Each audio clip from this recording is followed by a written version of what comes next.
Shooters, di studio kali ini saya sudah kedatangan Om Beni Kadar dan teman-teman yang bergelut di industri filmmaking atau videografi seharusnya tidak asing dengan beliau karena beliau ini adalah penggiat komunitas digital sinematografi Indonesia atau DCI dan sering banget mengadakan workshop keliling Indonesia. Selamat datang Om Beni. Selamat datang. Terima kasih Om Gun. Om Gun. Enggak ya, bukan ya, ini Mas Gun ya. Enggak, soalnya di DCI itu kita ngobrolnya selalu pakai manggil pakai Om. Oke, biar netral ya.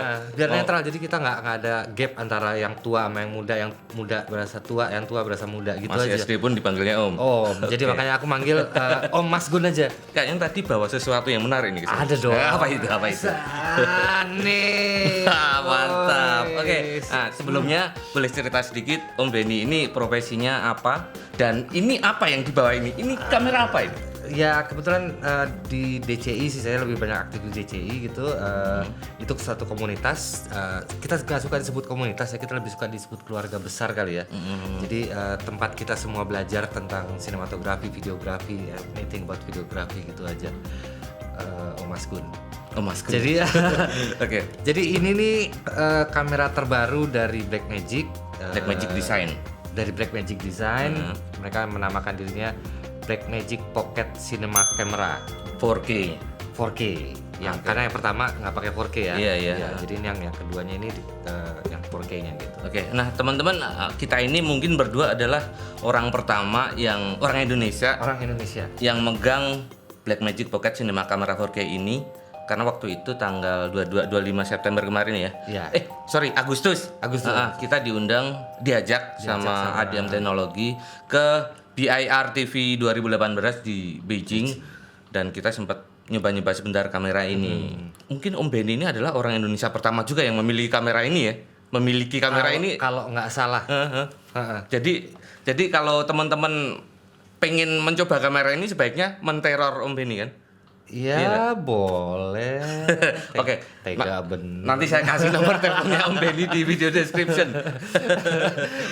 Oke, ini kamera sebenarnya jenis kamera apa ini? Apakah DSLR atau kamera jenis mirrorless atau apa ini? Technically kamera apa ini? Sebetulnya lebih ke mirrorless ya. Kalau misalnya lihat bentuknya begini lebih ke mirrorless, tapi mungkin saya bilang sih ini lebih ke kamera video yang bentuknya seperti kamera foto gitu, karena basically kan dia nggak punya mirror yang itu yang sebetulnya pentaprisma itu makanya kita lebih kenal video mirrorless, tapi basically saya bilang sih ini adalah kamera video yang bentuknya kayak kamera foto, makanya dia menyebut dirinya sebagai cinema camera. Jadi digital cinema camera basically ya. Bukan kamera still foto yang mempunyai kemampuan merekam video, tapi betul. Emang benar-benar kamera cinema dan yang berbentuk pocket. Ya. Walaupun nggak bisa disakuin. Ya nggak? Coba caranya kita nyakuin gimana? Nggak bisa kan? Ini kan dinamakan pocket cinema camera. Ya, pocket. Kalau yang versi pertama aku paham nih kenapa dinamakan pocket, karena dia kecil emang bisa disakuin. Ya. Nah sekarang kan udah melendung banget gini. Nah menurut Om Ben apa yang membuat dia melendung? Jadi gini ya, mungkin karena kemampuannya juga lebih dari yang pertama, ya kan? 4K-nya, merekam 4K-nya. Jadi dia butuh ruang untuk karena pemrosesan datanya lebih banyak. Pasti prosesor lebih panas, artinya dia butuh ruang untuk mendinginkan. Makanya dia butuh ruang. Di sini ada kipasnya. Ini inlet, ini dia untuk exhaustnya gitu.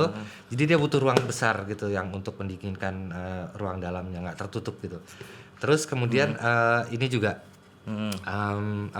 layar yang 5 inch gitu, lebih gede gitu, jadi lebih enak kalau kita untuk bermain-main di ininya Om Gun. Nggak perlu pakai external monitor lagi ya Om.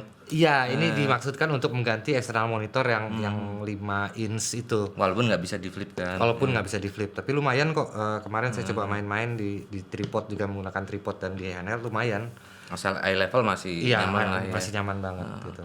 Oke, sama sensornya juga lebih besar kan ya? Lebih besar dari yang pertama. Yang pertama tuh berapa? Super 16 ya? Super 16. Ini dia 4/3 tuh. Lebih besar daripada Micro Four Third. Sedikit lebih besar. Iya, 1 mili lebih besar ke samping, tapi dia 16:9 bukan 4:3 gitu. Cuman beda aspek rasionya aja. Iya. Oke, dan Ke pinggirnya juga lebih gede. oh gitu. Berarti tapi dia mountingnya tetap sama. Tetap micro four third. Oke. Nah, sekarang kita bahas nih dia kelebihannya dibandingkan dengan video centric mirrorless kamera yang saat ini ada di pasaran. Nah, dia Oke. kelebihannya apa aja nih? Oke, rata-rata sekarang yang beredar sekarang walaupun yang paling teknologi yang paling tinggi sekalipun, Atau yang sensornya paling besar sekalipun? yang besar sekalipun itu tidak bisa merekam raw file. Nah, ini kelebihan dari kamera ini adalah sebetulnya dia bisa merekam DNG RAW ya. DNG RAW 4K DCI. Itu. Jadi Dan berapa FPS? 60 60 nih. fps di 4K RAW ya. 12 bit. 12 bit pula gitu loh. Jadi ini itu kelebihannya kayaknya dibanding sama kamera-kamera mirrorless yang ada yang beredar sekarang lah gitu. Mirrorless atau DSLR atau Tapi kalau untuk spesifikasi detailnya sih sebaiknya teman-teman tinggal Iyalah. tinggal googling Banyak aja atau banget. saya kasih linknya nanti tinggal diklik aja. Oke. Nah, ini kan Cinema Raw DNG pasti filenya gemuk-gemuk banget ini ya. Nah, itu ada pilihan kayak compression ratio kayak di Red gitu nggak sih? Ada, Berapa banding berapa gitu? ada. Jadi ada 3 macam untuk RAW-nya ada 3 macam, ada lossless, ada 3 banding 1 sama 4 banding 1. Lossless itu berarti yang paling gede Paling ya, gede, filenya iya, yang iya, paling iya, bagus sih. Terus untuk media perekamannya, Perekamannya untuk merekam RAW dibutuhkan minimal apa? Tipe apa memory cardnya? mungkin yang Kalau SD cardnya, ini kan ada SD card, ada SD card, ada CFast, ada dia bisa SSD juga. Iya, bisa pakai eksternal SSD dengan koneksinya koneksi USB-C. USB-C Type C ya. Itu Type C. Nah, untuk SD XC2 saya UHS-2 ya? Ya UHS-2. Gitu mungkin yang 300-an kali ya yang 300 Mbps. Mbps ratingnya. Berarti kalau kayak Sony yang tipe G itu ya Gitu, berarti. Itu harganya berapa? lumayan. Berarti Karena RAW-nya ya, yang RAW, tapi kalau yang ProRes sih bisa yang pakai yang SD biasa ya. Iya. Berarti ini jadi bahan pertimbangan teman-teman kalau beli kamera ini walaupun katanya ini harganya cukup murah ya, cukup terjangkau ya. Tapi untuk storage-nya investmentnya lumayan. Tapi yang asik bikin dari nguras storage yang kantong. itu sebetulnya yang ini yang USB-C ini yang asik gitu. Jadi kita bisa colok SSD terus pakai USB-C itu setelah saya syuting tinggal tancepin ke komputer, kita ngedit di situ. Itu maksudnya untuk itu gitu. Jadi kita nggak usah transfer lagi apalagi gitu, langsung bisa. colok langsung ngedit gitu. Ben, gue sih udah kebayang ya. Ini kamera kalau misalnya saya syuting film panjang, ini bakal saya pakai untuk aplikasinya itu misalnya kayak di rigging yang aneh-aneh, misalnya untuk helmet cam, untuk snorri cam, atau ya apapun yang enteng yang bisa selip-selipan yang nggak bisa dilakukan dengan kamera yang besar-besar. Besar ya benar. Karena katanya kan ini bukan katanya, emang udah dibuktikan bahwa color science-nya Blackmagic itu dia bisa kemana aja larinya kan. Iya, bisa hampir ini deh sama yang kamera-kamera high end ya. Kayak Red, kayak Ari, bisa lari kemana-mana untuk cross cutting kan jadinya kan. Aku jadi nggak sabar nih Om Ben nanti kalau ada produksi film panjang lagi, semoga udah bisa pegang kamera ini. Kalau misalnya belum bisa ya neror Om Ben aja. Iya benar. Jadi kalau misalnya ini kan RAW-nya 12 bit ya, DNG RAW-nya. Jadi emang udah kedalaman warnanya itu cukup untuk dibuat digabungkan dengan kamera-kamera high end sih aku bilang. Itu udah berani lah kita cross cutting sama kamera-kamera yang jauh lebih mahal dari dia. Dan 12 bit itu kan udah standar untuk kedalaman warna digital cinema kan. Iya, cukup banget gitu loh. Terus satu lagi dia punya dual base ISO dual native ISO. Jadi dia di ISO 400 dan di ISO 3200. Jadi kan sekarang kan anak-anak kalau orang-orang kalau beli bisa low light nggak? Nah itu nyebelin banget tuh. Nah dia menjawabnya dengan itu dual native ISO di 400 dan 3200. Oke. Jadi kalau teman-teman belum paham apa itu dual native ISO atau dual ISO sensitivity, bisa tonton video di sini. Udah saya pernah bikin. Udah pernah saya bikin. Oke. Jadi Om Ben, kamera ini kan punya acquisition codec ya, ProRes dan RAW Cinema DNG.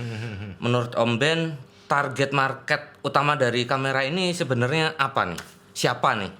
Sebetulnya karena dari range harga ya. Jadi kalau saya melihatnya ini adalah filmmakers indie yang pengen hasilnya lebih bagus lagi gitu, karena dengan file raw-nya itu gitu.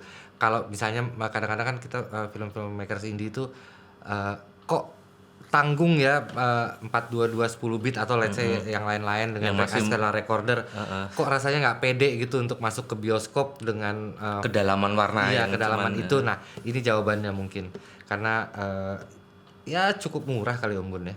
sama dynamic range juga kalau Dynamic range-nya. walaupun se-flat apa color gamma profile dari kamera yang nggak bisa merekam RAW itu nggak bakal bisa mengalahkan dari dynamic range dari RAW kan. Iya, Ya karena kan? kita bisa bermain lebih lega aja sedikit. Untuk latitude-nya kan. Iya, betul. Nah, jadi kalau aku bilang sih ini sepertinya kalau misalnya untuk liputan event atau wedding mungkin kurang cocok ya, apalagi kalau untuk vlogging. Walaupun ada button di depan ini katanya untuk Tapi ngintipnya gimana? iya. Masa harus Pakai nambah kaca. Oke, zaman baru dapat pakai kaca. Selain itu juga kan kameranya kan maksudnya filenya kan gemuk-gemuk kan ya. Iya, Jadi kalau iya. misalnya merekam event atau wedding kan mau nggak mau ya harus nggak boleh kehilangan momen karena Iya, betul. merekamnya sebaiknya ya kayak gelondongan kan. Iya. Jadi ya harus invest untuk selain memory card juga invest untuk storage untuk editing Storage juga dan kan. lain-lain, iya, betul. Kemarin kan bikin Q&A di Instagram postku kan, dan itu banyak banget yang nanya tentang kamera ini. Oke. Dan karena Om Benny yang sudah cukup lama pegang kamera ini Lama banget udah dari kawan seminggu. udah diperkosa ya Om ya. Oke, jadi mungkin banyakan Om Ben aja yang jawab ya. Coba Oke, kita nah coba kita jawab deh. coba nih baca yang pertama, pertanyaan dari Hananip. Ini kamera bisa buat foto apa enggak dan gimana kualitas fotonya? Gimana Om Ben? Sebenarnya ini lebih ke kamera video, tapi nggak tahu kenapa di sini ada tombol foto, Shutter untuk foto. shutter untuk foto, dan basically dia adalah kan kalau RAW itu kan filenya per frame Om. per frame, Nah, dia mengambil dari situ. Image sequence ya. Image sequence. Nah, dia mengambil satu dari itu Om. Jadi begitu kita foto dia ada folder stills itu RAW DNG dan 4K. Ya resolusi ngambil dari 4K itu ya. Gitu. Jadi itu aja sih basically, cuman ngambil salah satu frame dari Nge-extract ya. iya, mengekstrak gitulah, kurang lebih gitulah. Oke.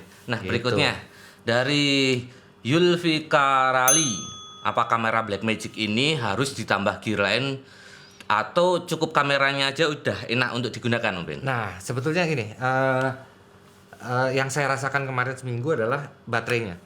Oke. Baterainya itu dia kalau nggak salah cuma sejam Untuk merekam segala macam gitu, cuma sejam gitu. Nah, makanya kalau kita mau syuting santai gitu dengan nggak setiap jam harus ganti baterai, dan sebenarnya emang cukup kecil sih ya baterainya, baterai Canon LP6 itu.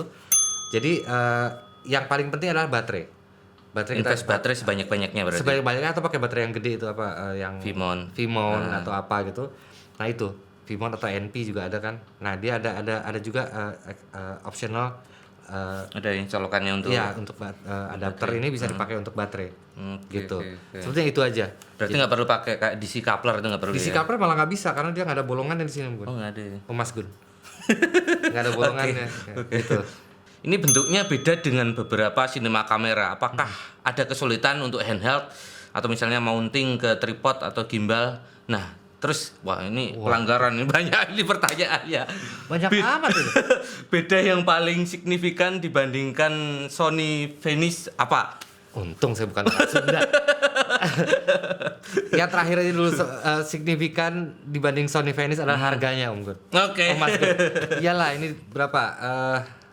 Ya nanti kita kasih ada harganya di kita itu lihat. sama harga yang Sony Venice gitu loh. Itu jauh katanya banget. hampir 1 miliar ya. 1 miliar lebih gitu ya, jauh banget lah please. Kalau untuk handling saya bilang ini gripnya cukup enak untuk handheld. Kalau untuk tripod sih pastinya nggak masalah. Untuk gimbal mungkin karena bentuknya aneh ya, bautnya tuh di sini, ininya panjang gitu, Dan mungkin melebar ke samping. dan melebar ke samping, mungkin harus dimodif kalau mau pakai itu, entah pakai counterweight, entah pakai dipanjangin gitu. Kalau gimbal apalagi Berarti yang nyari balance itu apanya? Iya, untuk nyari balance-nya agak repot. Apalagi one hand gimbals. Tapi kalau misalnya yang two hands itu mungkin akan lebih mudah. Yang tuh handle kayak misalnya Ronin yang standar gitu Iya, bisa itu. ya. Oke, Gitu. oke. Mungkin yang itu aja. Karena mentok di motornya dan lain-lain. Itu aja. Benar. Ini bisa gonta-ganti lensa apa enggak? Mau ganti apa? Jadi kadang dengan mounting MFT kita tinggal tambahin adapter. Ya udah, mau terserah mau pakai lensa apapun bisa. Nah, dan dia untuk lensa MFT kan banyak yang produksi kan. Banyak Olympus, ada. Olympus, Lumix, Voigtlander, Laowa. banyak. Pokoknya bisa lah gonta-ganti lensa sok mau pakai apa. Oke, nah ini pertanyaan yang maha penting nih dari Apa netizen. Dari Ada Makna, harganya berapa nih? Terus ada electronic stabilizer-nya apa enggak? Harga di web itu berapa? 1.295 kalau nggak salah. Itu di B&H Photo sih. Di webnya Blackmagic Design juga segitu dibilang. Nah, jadi kalau misalnya kurs dolar ya plus berapa ya kira-kira ya? Ya 20-an berapa gitu ya. Kalau saya bilang sekitar 25 27 gitu. Tapi Plus coba pajaknya. plus pajak yang itu sekitar segitulah. Oke, Nah, siap. coba sebentar lagi juga mungkin akan rilis ya harga Indonesianya gitu. Kalau tidak mundur shippingnya ke Indonesia. Karena ini kamera ini demand-nya banyak banget kan. Banyak banget, mereka harus produksi sebanyak-banyaknya dalam waktu sesingkat-singkatnya itu. Oke. Nah, itu tadi beberapa pertanyaan dari teman-teman Ben. Siap. Ini yang terakhir ya. Di line up mirrorless sendiri kan sekarang lagi gencar banget perang kan. Oh iya. Terutama perang dengan sensor gedenya. Oh, seru itu. Jor-joran banget. Yang aku kaget terakhir kemarin itu si Nikon. Ini aku kaget nih. Mereka secara all out ngeluarin full frame mirrorless dengan kemampuan video centric yang bisa merekam 4K juga dan outputnya itu bisa 10 bit 422 dengan external recorder. Ya. Terus kemudian ada Canon yang Canon R. yang walaupun agak mengecewakan karena Agak mengecewakan untuk videonya mungkin, tapi untuk Videonya. foto lumayan seru. kemudian si apa lagi yang mau Fuji. keluar? Iya Fuji. baru Yang udah kemarin. keluar, memang udah keluar. Dia kan Iya. walaupun dia masih Super 35, tapi Ya, Super 35 itu udah standar sih standar sih. Dia juga bisa malah bisa merekam 60p. Nah, di Iya kan? Di 4K. internal 4K. Nah, itu. Itu luar biasa nih. luar biasa seru. Gosipnya katanya Lumix mau ngeluarin full frame. Ya gosipnya, tapi Gosipnya. secara Tapi di FT5 loh. Iya, makanya itu 99% katanya. Enggak, itu udah kemungkinan pasti, tapi isinya apa yang kita belum Nah, tahu. kita belum tahu. Isinya Yang jelas gosipnya full frame. mudah-mudahan raw kali ya. Ya mudah-mudahan. Mungkin nggak raw ya. Nggak tahu deh. Nah ini, juga tuh. kita kan cukup kaget ya Om Ben ya. Iya. Secara Panasonic kan dengan Lumix-nya kan dia kan udah oke banget nih di pasarnya untuk MFT kan. Mengalahkan yang pendahulu. Nah, menurut Om Ben gimana ini pasar kedepannya untuk MFT ini untuk di filmmaking dengan kita melihat saat ini adanya perang sensor besar nih untuk di kelas mirrorless. Yang pasti kalau sensor gede, lensa harus gede, badan harus gede. Gitu loh. Maksudnya semua the whole thing is gonna be big gitu loh. Sistemnya jadi besar gitu. Sementara kalau MFT itu kan pasti lensanya bisa kecil, enteng, bodinya Ringkes. kecil dan lain ringkes gitu. Dan full frame pasti teknologinya mahal. Oh iya. Ya kan? Benar. Prosesornya harus mahal, baterainya harus lebih powerful, pendinginan harus lebih sistematis dan lain-lain. Nah, itu pasti akan ada gap di antara harga si full frame dan harga mirrorless MFT micro four thirds gitu loh, lensa sensor-sensor kecil, jadi akan terbagi kelasnya. Kalau saya bilang sih nanti kedepannya akan gitu. Micro four thirds tetap jalan, full frame akan terus berperang di atas, ini berperang di bawah Iya. gitu. Karena Kalau menurut saya Iya. Tapi yang jelas sih full frame ini dia punya kelebihan juga ya, Pasti, yang nggak bisa dikejar pasti. oleh MFT kayak Ya, di ya, dynamic ya. range-nya kan Ya, mau nggak mau kan betul. ukuran sensor mempengaruhi juga untuk itu. pasti gitu. itu pasti. Nah, tapi yang jelas kita sebagai pengguna juga harus punya tanggung jawab yang lebih kan kalau untuk sensor besarnya nggak kayak fokus puller juga jadi itu semakin pusing bisa kan. keringat dingin itu segede-gede jagung keringatnya. sensor besar kan dia semakin gampang untuk mendapatkan bokeh, ya nggak? Bener nggak? Iya, bener. Berarti Pasti. kita tanggung jawab sebagai filmmaker kan jadi semakin besar untuk mempertanggungjawabkan karena bikin gambar bokeh itu gampang, Gampang banget. tapi pertanggungjawaban moral makna di balik gambar bokeh ini apa? Ini Nah, itu yang selalu saya bilang juga kan apapun yang kita taruh dalam frame sebuah film kita itu harus punya konsep. benar. Lo mau bokeh, mau jelas apa dari depan ke belakang tajam atau mau blur semua, nggak kelihatan apa-apa ya asal itu konsep Terkonsep. gitu. Ya udah, terserah suka-suka kan nggak ada yang salah yang bener. Oke, Rock and Roll Sutar, sekian dulu episode ngulik kita kali ini bareng Om Benny Kadar. Semoga apa yang sudah kita share bisa berguna dan Om Benny sudah banyak banget berbagi ilmu. Terima kasih banget Terima Om kasih Benny. juga Om Mas Gun. Semoga bermanfaat ya buat Semoga teman-teman. bermanfaat. Dan keep on ngulik.